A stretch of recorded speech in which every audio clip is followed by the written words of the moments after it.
كثيرا طيبا مباركا في حمدا يوافي نعمه ويكافئ مزيدا. يا ربنا لك الحمد كما ينبغي لجلال وجهك وعظيم سلطانك.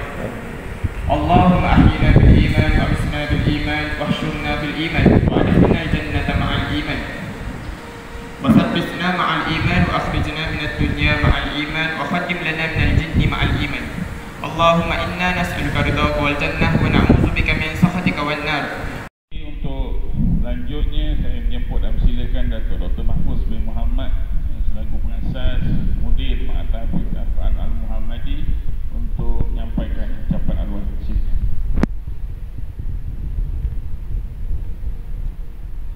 Assalamualaikum warahmatullahi wabarakatuh.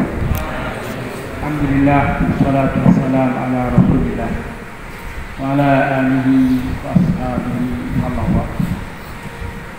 Terima kasih Ustaz Mahfuz selaku pengaji yang kita lakukan baik amal universal Bikers kepada suami dan isteri,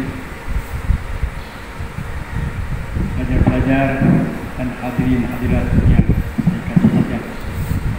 Alhamdulillah, syukur Allah Ta'ala saya dapat bertemu di jawab ini dengan selawat kita.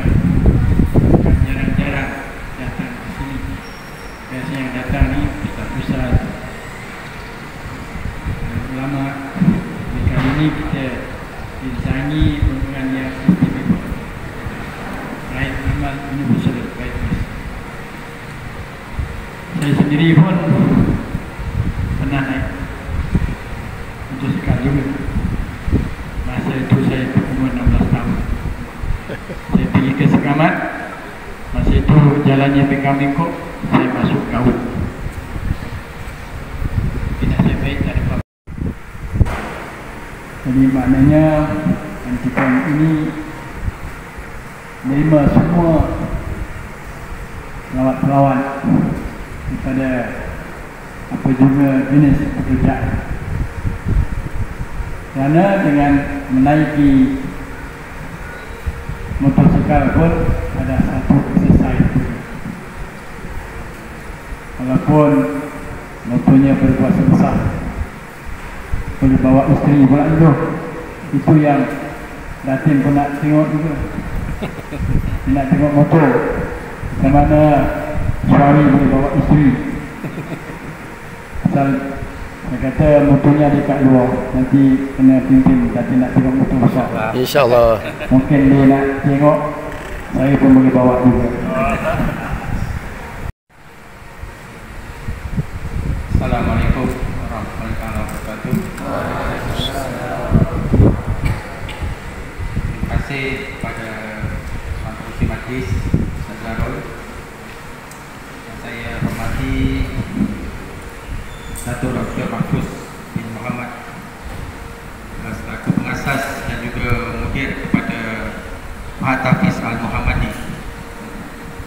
Saya kasih juga sahabat saya Tuan Haji Ariston yang berada di depan ni selaku setiausaha hormat kepada Universal Bikers, rakan-rakan Bikers, para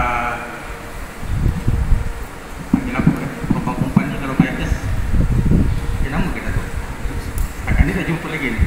Tapi dia orang gelarkan diri ke mem kepada Universal Bikers. Para pelajar Tafiz Al-Muhammadi.